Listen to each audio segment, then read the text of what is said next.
চুরির মামলায় ঢাকা কেন্দ্রীয় কারাগারে থাকা ভাইকে অপহরণ দেখিয়ে বরগুনায় মামলা করা হয়েছে। পরে চিকিৎসাধীন অবস্থায় ওই ব্যক্তির মৃত্যু হলে বেরিয়ে আসে চাঞ্চল্যকর তথ্য। এই ঘটনায় হয়রানির শিকার মামলা থেকে মুক্তি এবং বাদের শাস্তি দাবি করেছেন ভুক্তভোগীরা। রাষ্ট্রপক্ষের আইনজীবীরা বলছেন, তদন্ত প্রতিবেদন দাখিলের পর অভিযুক্তদের আনা হবে আইনের আওতায়। চুরির মামলায় গত বছরের ৭ অক্টোবর ঢাকা কেন্দ্রীয় কারাগারে ঠাঁই হয় বরগুনা সদর উপজেলার কামরুল হাসানের। এরপর থেকেই স্বজনরা খোঁজ পাচ্ছিল না তার। এরপর খিলগাঁও থানায় সাধারণ ডায়েরি করেন কামরুলের স্ত্রী, যেখানে উল্লেখ করা হয় ঢাকায় রিকশা চালাতে গিয়ে গত বছরের ৩ অক্টোবর থেকে নিখোঁজ কামরুল।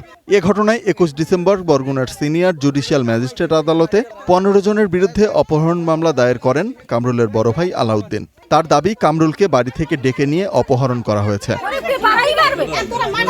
তবে কয়েক মাস পরই বদলে যায় ঘটনা। কারাগারে অসুস্থ হয়ে পড়লে ঢাকা মেডিকেল কলেজ হাসপাতালে চিকিৎসাধীন অবস্থায় মারা যান কামরুল। মরদেহ দাফনের জন্য নেওয়া হয় গ্রামের বাড়িতে। জানাজানি হয় ঢাকা কারাগারে থাকার বিষয়টি। জমি নিয়ে বিরোধে মিথ্যা মামলা দিয়ে অপহরণ নাটক সাজানোর বিষয়টিও সামনে আসে। এই লোক যে আলাউদ্দিন, এই হয়রানিমূলক মামলা আরো বিগত আমার ৮টা মামলা দিয়েছে, এই ডেলি 9টা মামলায় পড়ছে। খুব ডেঞ্জার মানুষ, কিন্তু এলাকার গণ্যমান্য কেউ মানে না, আইন কারণও মানে না। হয়রানমূলক মিথ্যা মামলা আমাকে এরকম দিতে আছে। আমার খালি একটা গম খেসে দিয়েছে। আমি খেতে কামারে কাজ করি, বাসা বাড়ির কাজ করি। এই আলাউদ্দির জ্বালায় অস্থির হয়ে গেছি, ঘরে রাইতে দিনে থাকতে পারি না সুস্থে।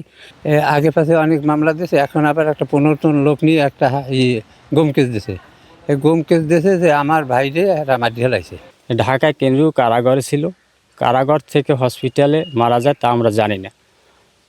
আলাউদ্দিন আমাদের নামে গম কেস মামলা দেয়। এ ঘটনায় তদন্ত চলছে জানিয়ে রাষ্ট্রপক্ষের আইনজীবী বলছেন, প্রতিবেদন দাখিলের পর অভিযুক্তদের আনা হবে আইনের আওতায়। তথ্যপত্র যেটা দেখা যায়, তাতে যদি তদন্তকারী কর্মকর্তা যিনি আছেন সিআইডির, তিনি যত তাড়াতাড়ি সম্ভব এই মর্মে একটা সুন্দর করে রিপোর্ট দেন যে এই আসামিরা এই মামলা নির্দোষ, সেই রিপোর্টটা আসলেই কোর্ট সেই রিপোর্ট অ্যাকসেপ্ট করলে আসামিরা অব্যাহতি পাইতে পারে। ঘটনা জানাজানির পর গা ঢাকা দিয়েছেন অপহরণ মামলার বাদী কামরুলের বড় ভাই Alauddin. Desk report, star news.